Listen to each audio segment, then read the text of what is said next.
Welcome back to the program. Did President Trump get trumped? Did Zelinsky actually come to the White House already knowing, possibly, that he already had a mineral deal in place elsewhere? We're finding out some new information. And the information that I'm going to tell you, you probably have not heard.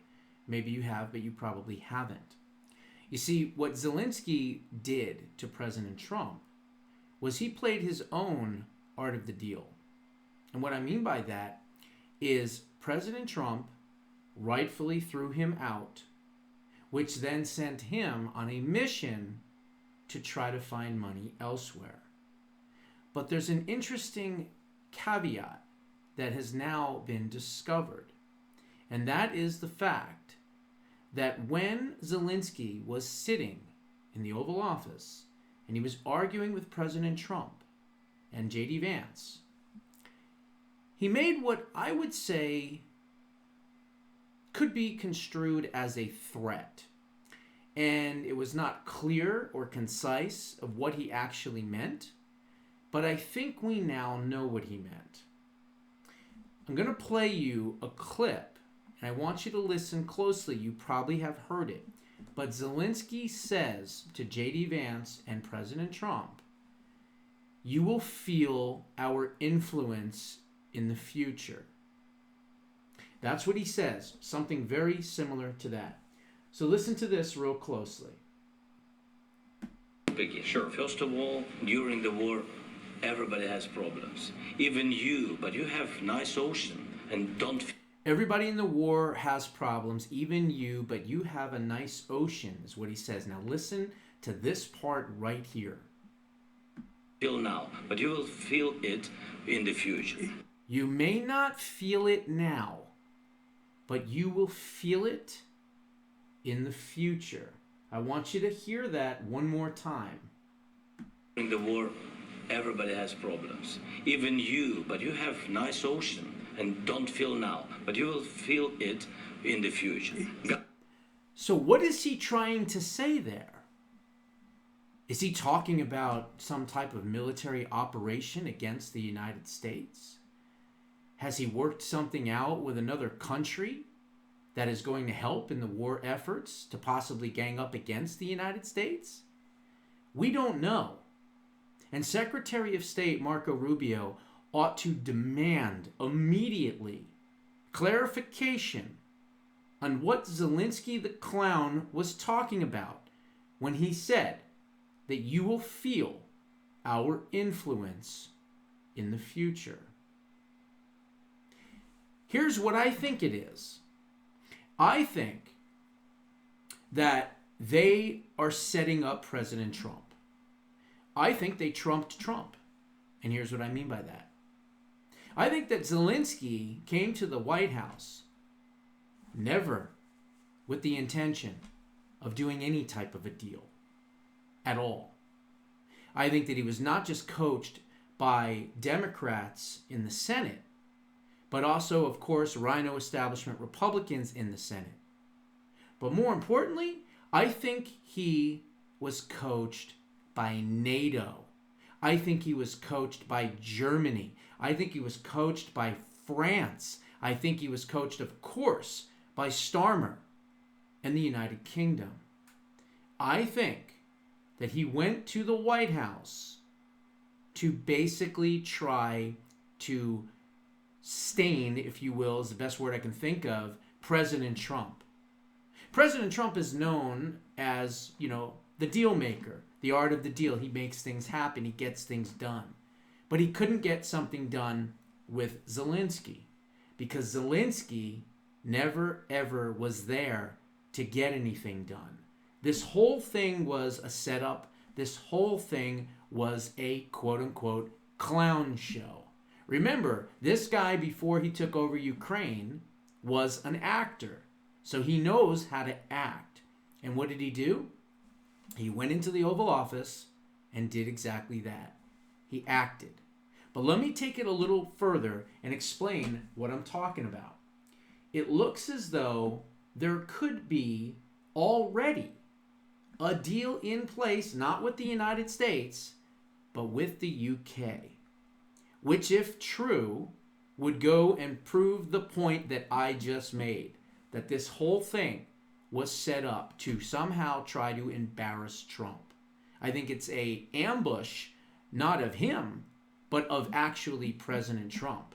You know, the media is twisting it, saying, oh, this was an ambush. This was an ambush of Zelinsky. No, this was an ambush of President Trump and J.D. Vance. And it was carefully coordinated, strategized, and organized by the UK, by Germany, by France, and by NATO. And why would I say that? Well, it's pretty simple. Ukraine spent, obviously, their own money on their war effort, $17 billion. And remember, the UK, from 1946 to 2019, has received $69.5 billion. Most of that, the Marshall Plan, Reconstruction after World War II, things like that. But also, the United States, $350 billion on top of the $17 billion. Germany has also given $332.7 million. I'm mistaken. $24 billion. They get $332.7 million from the United States. My bad on that.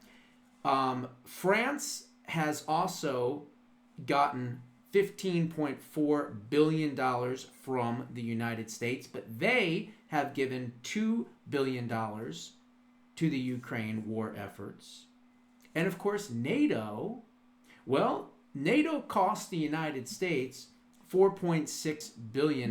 You can thank President Trump for it going down because he worked out an agreement in 2019 in his first term. But NATO has given $100 billion to Ukraine. So what am I getting at? I'm getting at the fact that leverage and power is what President Trump has. And he has it against everyone. Why? Because he is the leader of the free world, meaning that President Trump and America are the superpower and we rule the world. And that's just the way it has to be and always will be. But a funny thing happened as Zelinsky was coming in to meet with President Trump and play the victim, as well as never having any intention of doing this deal. And here's the reason why. Zelinsky actually may have already done a deal with the UK. Because, here it is right here, they did a deal that was known as an agreement with Ukraine, and this was last month, signed on January 16th. It also cements the, quote, UK as a preferred partner for Ukraine's energy sector, critical minerals strategy, and green steel production. I don't know about you, but it sounds like they already did a deal, a minerals deal, with the UK. So I'm not really sure why Zelinsky is lying, although he is a communist, so of course he's going to lie. But why is he saying he wants to come back to the United States and still work out a mineral deal when more than likely the mineral deal is gone? Okay? It's more than likely gone. Let me see here. So it's called the UK and Ukraine 100 Years Agreement. Treaty will bolster military collaboration on maritime security through a new framework to strengthen the Baltic Sea, the Black Sea, the Avon Sea security, and deter ongoing Russian aggression.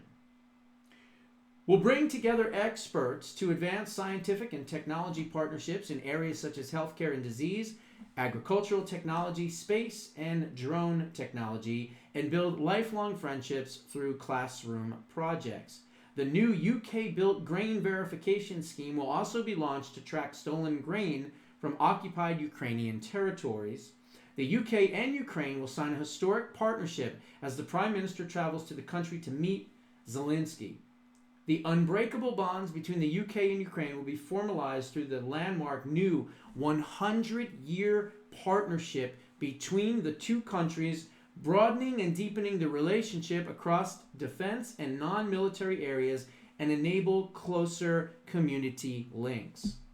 From working together on the world stage to breaking down barriers to trade and growth and nurturing cultural links, the mutually beneficial partnership will see the UK and Ukraine advocate for each other to renew, rebuild, and reform for generations to come. The partnership underpins the Prime Minister's steadfast leadership on Ukraine as his government continues to provide support spanning 9 key pillars. It will harness the innovation, strength, and resilience that Ukraine has shown in its defense against Russia's, quote, illegal and barbaric invasion, and foster it to be support and long-term security and growth for both of our countries. The treaty and political declaration will form the 100-year partnership, which will be laid in Parliament in the coming weeks. It is expected to bolster military collaboration on all maritime security. I went through that as well. And here's the kick. Here's the kicker.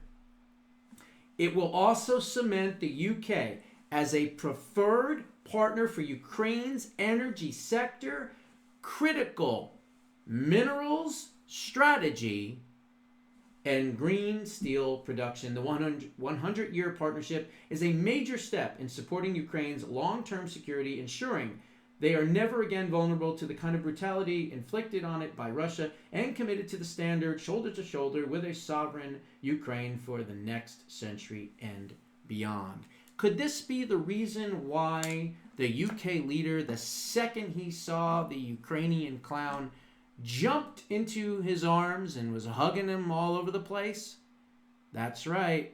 I think what's happening here is you have the biggest funders of the Ukrainian disaster, which is obviously the United States, Ukraine, and then you have Germany, and France, and NATO, okay? Australia and New Zealand and Canada, they're not spending a lot of money. But those are the countries that are. So what President Trump could do immediately, because he has the leverage and the power as being the leader of the free world, is something so controversial that no one in media is saying this, number one. And number two, I'm saying it because I'm the only one that has the balls to say it. Not only should we cut off 100% complete all aid from Ukraine immediately, all of it gone, we also need to tell our European allies, if you continue to fund this rudderless, endless, reckless war, that we're going to cut you off too. Now, here's the most controversial part. Perhaps it might be time for the United States to partner up with Russia. That's right, you heard me correctly. Perhaps it might be the time to do that. Now, I'm not talking about trusting Russia in the long run for years and years and years, and all that. I'm not talking about that. We know what Russia is. We understand that, Vladimir Putin is a bad guy. He's a former KGB agent. We know that he wants to bring the Baltic countries back together. I get all that. We know who he is. And we know what Russia is. But in this scenario, it might be in the world's best interest, believe it or not, as well as the United States, to actually side with Russia in this conflict, completely do a 180 against NATO, against Germany, against the UK, against France, all of it. And basically say, look, we want this war to end. Do you understand that? And in order to get it to end, we are willing to not only partner with Russia, but more importantly, cut off everything. every country that is spending money that is funding this unwinnable, horrible, catastrophic meat grinder, we, the United States of America, will cut you off 100%. Nobody in the media is saying that. And I'm sure the left is going to call me a Russian agent. They're going to call me a Putin bootlicker. They're going to call me all kinds of names. Well, you know what? Get in line, because the line is long. Okay? I've been called so many different things. I've been threatened so many times. I've had death threats. I've been threatened by China, Russia, Ukraine, Belarus, Canada, you name it. I eat them for breakfast. I am not scared of any country, man, or organization. And maybe because I'm stupid in some respects. But that's me. That's how I'm wired. So, in closing, that's what President Trump needs to do. Because President Trump, he could call Vladimir Zelinsky tomorrow while he's having breakfast in his favorite MAGA hat and say, hey, by the way, I didn't like the way you treated the American people. I didn't like the way you treated my vice president. I certainly didn't like the way you treated me. So you are completely cut off. And my next phone call is going to be the NATO and my European friends. And I'm going to let them know, you continue to fund this war, I'm cutting you off too. Now, why can't these countries compete with the United States? Well, it's pretty simple. We are the leader of the free world, number one. Sadly, we can print money, number two, so that we're always going to be able to have money, and they won't. And quite frankly, that's the bully pulpit that we have. And yes, the left likes to call us authoritarians, or Trump a authoritarian, and they call him Hitler and everything else. Meanwhile, they're trying to call him Hitler, Mussolini, fascist, all these things. And meanwhile, what's he trying to do? He's trying to stop a war.